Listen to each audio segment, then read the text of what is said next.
Waqf board అనేది మన ముస్లింల ఆస్తి మామ. అప్పట్లో మన తాతలు ముత్తాతలు మనకి ఈద్గా మసీదు ఉండడానికి పొలాలు అయితే రచించినారు. ఈ ఆస్తులని స్వాధీనం చేసుకోవడానికి సెంట్రల్ గవర్నమెంట్ అయితే ప్రయత్నిస్తుంది మామ. మన ముస్లిం నుంచి మాట్లాడే వాళ్ళు తక్కువనే ఉన్నారు మామ. వాళ్ళు ఎంత ప్రయత్నం చేసినా ఆఖరికి పార్లమెంట్ లో బిల్ అనేది పాస్ అయింది మామ. ఏం చేస్తున్నారు మామ ముస్లిం ప్రజలైతే?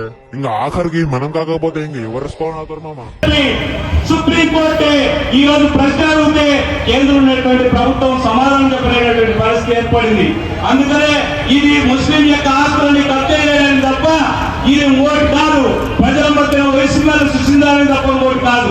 మరో అంశం ఈరోజు ఇప్పుడు ఎవరైనా దాతలు ఈ దేశంలో ముస్లిం మాన్యాలకు దేవాలయం కానీ వక్స్ మసీదులకు సంబంధించినటువంటి కానీ విద్యా సంస్థలకు కానీ శ్మశానాలకు కానీ ఎవరైనా దానం చేయాలనుకుంటే ఎవరైనా ఇవ్వచ్చు. కానీ ఇప్పుడేమి చట్ట సవరణ చేశారంటే 5 ఏళ్లు ఇస్లాం మతం స్వీకరించి ఉండాలా, ఉన్నటువంటి వాళ్ళు మాత్రమే దానం చేయాలని చట్ట సవరణ చేయడం జరిగింది. ఇది ఏ రకంగా ఎవరిస్తారు సర్టిఫికేట్?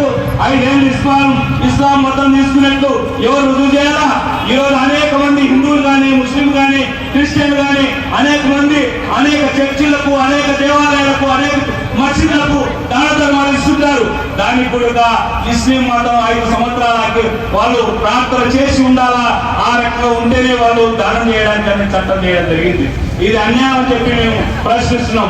మరొకటి 1995 సంబంధించినటువంటి చట్టం ఉంది 40. ఈ రోజు ఏమంటే ఈ భూములకు సంబంధించినటువంటి 1953లో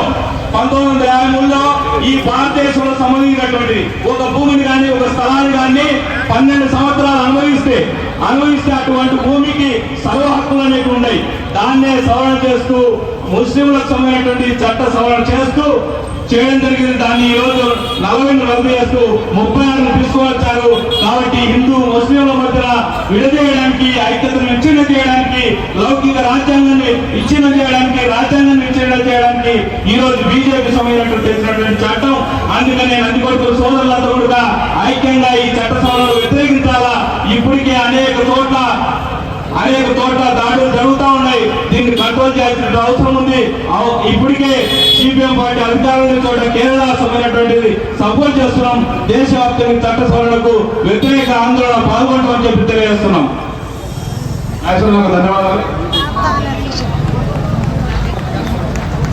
ఈ యొక్క కార్యక్రమాన్ని ఉద్దేశించి నందికొట్కూరు తాలూకా ముస్లిం జేఏసీ కన్వీనర్ మొహమ్మద్ రఫీ జామయ్య గారు మాట్లాడుతుందిగా కోరుతున్నాం.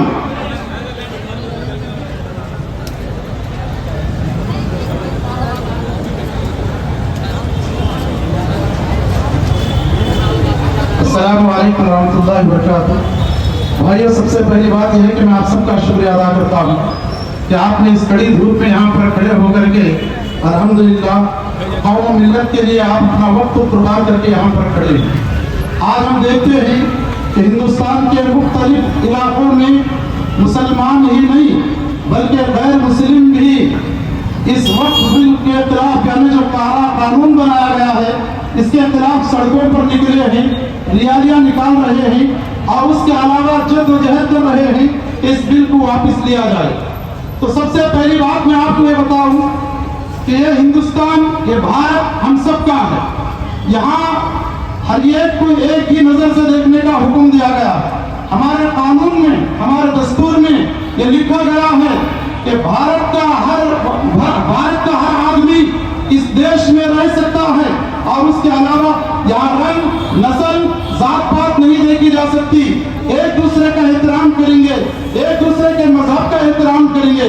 इसीलिए आर्टिकल 25 और 26 में दस्तूर में लिखा गया है कि हर मजहब वाला अपनी आजादी के मुताबिक अपने मजहब पर चल सकता है, अपने आजादी के मुताबिक अपने मजहब को प्रचार कर सकता है और अपने मदारिस की, मसाजिद की, यतीम खानों की हिफाजत कर सकता है। इसीलिए हमारे पुरखों ने एक नहीं दो नहीं बल्कि 10 लाख जमीनें, 10 लाख एकड़ जमीनें वक्फ किए हैं ताकि हमारी कौम के लिए और हमारे नौनिहालों के लिए फायदेमंद बने। मगर आज हुकूमत की नजर इस पर पड़ी हुई है और हम पर यह जुल्म उठा रही है कि वो हमारे औकाफ पर अपनी हुकूमत हुकूमत चलाना चाहती है और वो को हटा करके उसमें दूसरों को शामिल करके हमको जो है महरूम करना चाहती है। एक बात मेरी गौर से सुनो, इसलिए कि इस हिंदुस्तान की आजादी में किसी एक मजहब का खून नहीं है, बल्कि इस हिंदुस्तान की आजादी में हमारा कतरा कतरा हमने बहाया, हमारा कतरा कतरा हमने बहाया।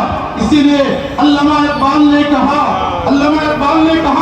सारे जहां से अच्छा हिंदू सिता हमारा।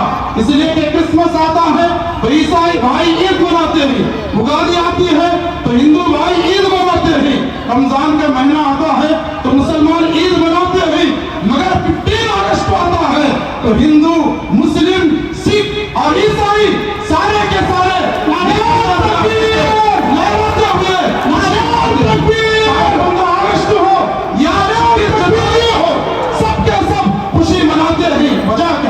वजह क्या?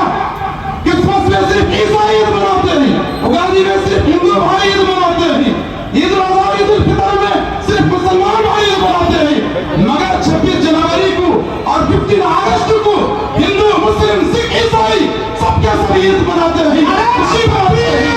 इसका मतलब यही है कि इस मिट्टी को आजादी करने में और इस देश को आजादी दिलाने में हम सबके पूर्वों का, बाप-दादाओं का खून शामिल है।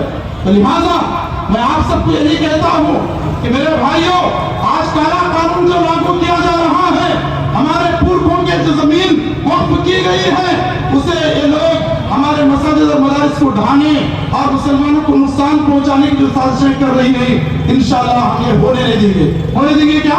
इंशाअल्लाह होने नहीं देंगे, इंशाअल्लाह नहीं होने देंगे। और एक बात कोशिश करना हमारा काम है, फैसला किसके हाथ में है? अल्लाह के हाथ में है। तो इंशाअल्लाह कोशिश करते रहेंगे, हमारा हक छीनने नहीं देंगे, हमारे हक के लिए हम लड़ते रहेंगे। तो बस यही बातें बता करके मैं अपनी जगह लेना चाहता हूँ। अल्लाह ताला इस हिंदुस्तान की जमीन को हम सब के लिए मोहब्बत और उल्फत के साथ इस मिट्टी में जीने की तौफीक अता फरमाए। हम सबको भाई भाई बनकर के एक मजहब वाले दूसरे मजहब का एहतराम करते हुए अपने मज़ाहिब पर आज़ादी के साथ हमें जीने की तौफीक अता फरमाए।